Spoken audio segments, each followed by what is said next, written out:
नमस्कार साथियों, बहुत बहुत स्वागत है आपका। आज छायावाद की यह दूसरी क्लास है जिसमें हम महादेवी वर्मा का अध्ययन करेंगे और उन सभी तथ्यों को देखेंगे जिनसे परीक्षाओं में प्रश्न पूछे जा सकते हैं। सबसे पहले हम महादेवी वर्मा का सामान्य परिचय देखेंगे। जैसे कि इनका जन्म 1907 ईस्वी में फर्रुखाबाद में हुआ था, उत्तर प्रदेश में ही, और इनका निधन 1987 ईस्वी में हुआ था। इनके पिता का नाम गोविंद प्रसाद था और इनकी माता का नाम हेमरानी देवी था। इसको भी आप लोग ध्यान दीजिएगा, याद रखिएगा। एक और महत्वपूर्ण बात है कि इनका विवाह रूप नारायण वर्मा के साथ हुआ था, लेकिन इन्होंने उस विवाह को स्वीकार नहीं किया था। इनके उपनामों की बात करें तो इन्हें छायावाद की शक्ति या दुर्गा कहा जाता है, और यह किसने कहा है? तो यह कृष्णदेव झारी ने कहा है। इन्हें वेदना की कवित्री कहा जाता है, रहस्यवादी कवित्री भी कहा जाता है, आधुनिक युग की मीरा कहा जाता है और हिंदी के विशाल मंदिर की वीणा पाणिनि भी कहा जाता है। ये सभी उपनाम को आप लोग ध्यान दीजिएगा, याद रखिएगा। आगे देखते हैं, इनकी प्रथम कविता का नाम दिया है, जो कि 1918 ईस्वी में प्रकाशित हुई थी। प्रथम काव्य संग्रह की बात करें तो वो है निहार, 1930 ईस्वी में प्रकाशित है और यह बौद्ध दर्शन से प्रभावित है। तो यह प्रश्न यहाँ से पूछा जाता है कि महादेवी वर्मा किस दर्शन से प्रभावित थी? तो यह बौद्ध दर्शन से प्रभावित थी। बात करते हैं इनके काव्य संग्रहों की, तो इनका काव्य संग्रह है निहार, जो कि 1930 ईस्वी में प्रकाशित हुआ था और इसमें 47 कविताएं थी, यानी 47 कविताएं थी। कविताओं की संख्या को आप लोग ध्यान दीजिएगा, क्योंकि अब जो है नेट की परीक्षाओं में काफ़ी डीपली प्रश्न पूछे जा रहे हैं और ख़ास तौर पर महादेवी वर्मा से तो बहुत ही डीपली प्रश्न पूछे जा सकते हैं, क्योंकि सिलेबस में महादेवी वर्मा की रचनाएं लगी हुई हैं। रश्मि जो है इनका काव्य संग्रह 1932 ईस्वी में प्रकाशित हुआ था। इसमें 35 कविताएं थी। निर्जा 1935 ईस्वी में है, इसमें 58 गीत हैं और सांध्य गीत जो कि 1936 ईस्वी में है, इसमें 45 गीत हैं। यामा जो है 1940 ईस्वी में प्रकाशित हुआ था, जिसमें निहार, रश्मि, निर्जा और सांध्य गीत से चुनी हुई 185 कविताओं का संकलन किया गया था और इसके लिए इन्हें 1982 में ज्ञानपीठ पुरस्कार मिला था। यानी यामा के लिए इनको मिला था 1982 में ज्ञानपीठ पुरस्कार और यामा 1940 ईस्वी में प्रकाशित हुई थी, काव्य संग्रह यह प्रकाशित हुआ था। बात करते हैं दीपशिखा की, जो कि 1942 ईस्वी में प्रकाशित है और इसमें 51 गीत है, यानी गीतों की संख्या इसमें कितनी है? 51 है। सप्तपर्णा जो कि 1960 ईस्वी में है, इसमें वेदों की ऋचाओं का हिंदी अनुवाद मिलता है। हिमालय इनकी रचना है, 1963 ईस्वी में है। इसमें राष्ट्रीय भावधारा की कविताओं का संकलन किया गया है। और संधिनी 1965 में है, इसमें 65 गीत हैं। और आयाम 1984 ईस्वी में है, इसमें ब्रज भाषा एवं खड़ी बोली की कविताओं का संकलन किया गया है। और ये चारों जो रचनाएं हैं, सप्तपर्णा, हिमालय, संधिनी और आयाम, ये मौलिक रचनाएं इनकी नहीं हैं। तो प्रश्न ऐसे भी बन सकता है कि इन रचनाओं के नाम देकर पूछा जा सकता है कि इसमें से महादेवी वर्मा की कौन सी मौलिक रचना नहीं है।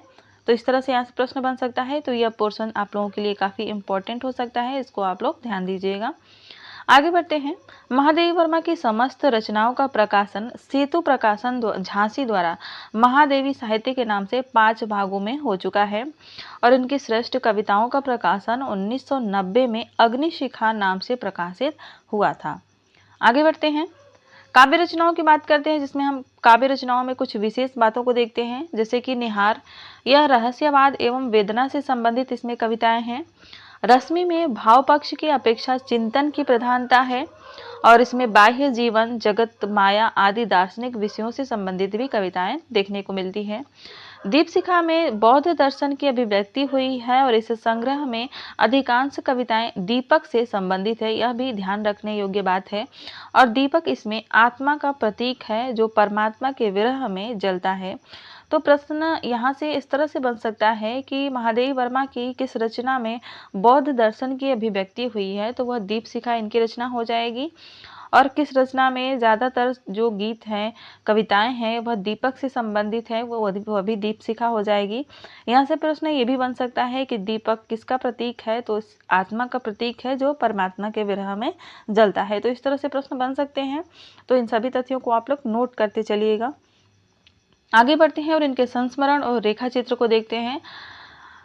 इनका पहला संस्मरण है अतीत के चलचित्र 1941 ईस्वी में है और यह संस्मरणात्मक रेखा चित्र यानी संस्मरण है और रेखा चित्र है।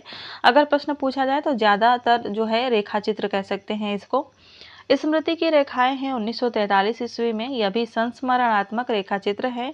पथ के साथी 1956 ईस्वी में है, यह भी एक संस्मरण है।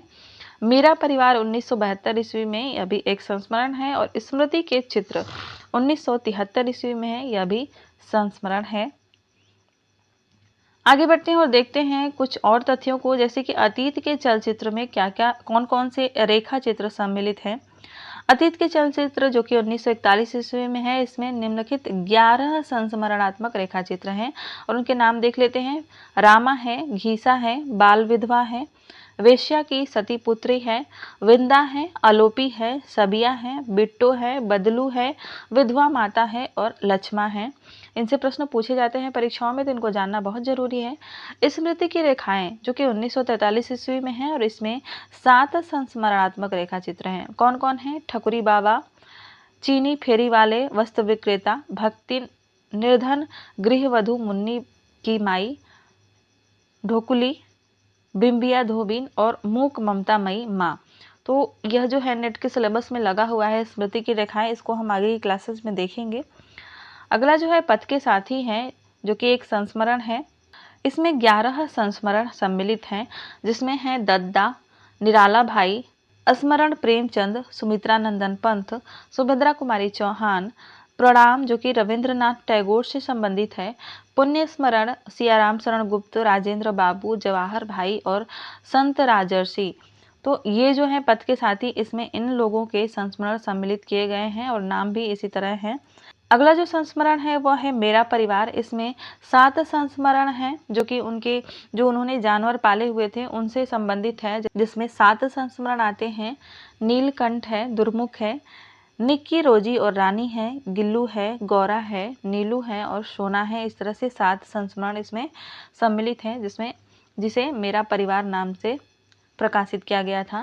निबंध संग्रहों की बात करें तो इनके निबंध संग्रह है श्रृंखला की कड़ियाँ 1942 ईस्वी में है और मोस्ट इम्पॉर्टेंट है, बहुत ही ज़्यादा इम्पॉर्टेंट है, इससे प्रश्न पूछे जाते हैं। छड़दा है 1956 ईस्वी में। साहित्यकार की आस्था है, संकल्पिता है, यह अभी पूछा जा चुका है। और भारतीय संस्कृति के स्वर, इसे अभी पूछा जा चुका है, 1984 ईस्वी में है। तो ये सभी निबंध संग्रह इनके याद रखिएगा। संपादित पत्रिकाओं की बात करें तो उन्होंने चांद पत्रिका का, महिला पत्रिका का, साहित्यकार पत्रिका का संपादन किया था और विश्व वाणी के युद्ध नामक अंक का इन्होंने संपादन किया था। अन्य बातों को देखते हैं तो ये 1932 में प्रयागराज महिला विद्यापीठ की प्राचार्य रहीं। 1944 में इन्हें साहित्यकार संसद की इन्होंने स्थापना की थी। 1952 में उत्तर प्रदेश विधान परिषद की यह सदस्य नियुक्त हुई थी। 1954 में साहित्य अकादमी दिल्ली की स्थापना में इन्होंने सहयोग दिया था। 1960 में प्रयाग महिला विद्यापीठ की उप कुलपति नियुक्त हुई थी और 1964 में रंगवाड़ी की स्थापना इन्होंने की थी। बात करते हैं इन्हें मिलने वाले पुरस्कारों की। सबसे पहले देखते हैं नीरजा के लिए इन्हें शेक्सपियर पुरस्कार मिला था 1936 ईस्वी में। तो यहाँ से प्रश्न पूछा जाता है कि नीरजा के लिए कौन सा पुरस्कार मिला था या शेक्सपियर पुरस्कार किस रचना के लिए मिला था, ऐसे भी प्रश्न पूछा जाता है, तो वो इसको ध्यान दीजिएगा। स्मृति की रेखाएं के लिए इन्हें द्विवेदी पदक दिया गया था और यामा के लिए ज्ञानपीठ पुरस्कार मिला ही था। इनके संबंध में आलोचकों के कथन देख लेते हैं, जैसे कि निराला का कथन है इनके बारे में कि कल्याणी प्रतिभामयी देवी जी हिंदी के विशाल मंदिर की वीणा पाणिनी इन्होंने कहा था। वहीं हरिऔध जी इनके बारे में कहते हैं कि उनके हृदय तंद्री के अपूर्ण झनकार में भारत माता के कंठ की वर्तमान ध्वनि भी श्रुत होनी चाहिए। आचार्य रामचंद्र शुक्ल इनके बारे में कहते हैं कि छायावादी कवियों में केवल महादेवी ही ऐसी हैं जिनका रहस्यवाद खुल नहीं पाया है, वे पूर्णतया रहस्यवाद के अंदर ही रही हैं। यह कथन कई परीक्षाओं में पूछे जा चुके हैं, तो इनको भी आप लोग ध्यान दीजिएगा। नीरजा संग्रह में महादेवी ने प्रकृति के माध्यम से मानवीय भावनाओं की भव्य झांकियां एवं विरह वेदना के चित्र प्रस्तुत किए हैं। यह कथन है विश्वनाथ प्रसाद मिश्र जी का और इम्पोर्टेंट कथन भी है। अगला जो कथन है वह नंद दुलारे वाजपेयी जी का है। ये कहते हैं कि सांध्य गीत में कवित्री सुख और दुख विरह और मिलन के समन्वय के लिए प्रयत्नशील हैं। यह बहुत ही महत्वपूर्ण कथन है नंद दुलारे वाजपेयी जी का। महादेवी वर्मा के कुछ महत्वपूर्ण पंक्तियां देख लेते हैं।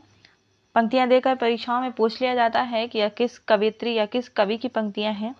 पहली पंक्ति जो है बहुत ही प्रसिद्ध भी है। मैं नीर भरी दुख की बदली, जो तुम आ जाते एक बार, विरह का जलजात जीवन विरह का जलजात, प्रिय सांध्य गगन मेरा जीवन हो, कैसे कहती हो आली सपना है, पंथ रहने दो अपरिचित प्राण रहने दो अकेला। बहुत ही महत्वपूर्ण पंक्तियां हैं यह।